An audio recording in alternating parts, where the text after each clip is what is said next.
what's happening right now, and this even leads to some of the things, some of the challenges we're having with the VA right now, which, by the way, anyone who thinks that what we're reading about right now in the VA is somehow a new problem or a new challenge, these are things that have been talked about for years.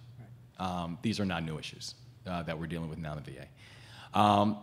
And I'm in complete agreement where, you know, in many ways, the VA, and we all know people who work for the VA, both national VA, local VA, all that kind of stuff. These are really good people who really are trying very, very hard to keep ahead of all this stuff.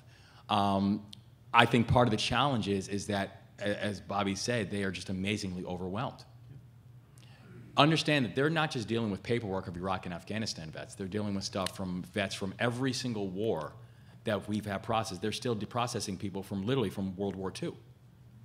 And the VA is also one of the only agencies within the federal government, I think maybe only the only agency with the federal government that's still actually working with paperwork. They're still trying to process everything from paperwork onto, and digitizing everything. So these things are real. These things are not hyperbole. These things are not, you know, us vets just like, you know, just complaining and all this kind of stuff. These are real things. And again, while I think the VA is really trying to get ahead of a lot of this stuff, no one expected the numbers that we're talking about, especially for these two wars. No one expected the duration. No one expected the level of injuries. You know, frankly, I think one thing that we're dealing with in a lot when you look at Iraq and Afghanistan veterans is because medical technology is so much better.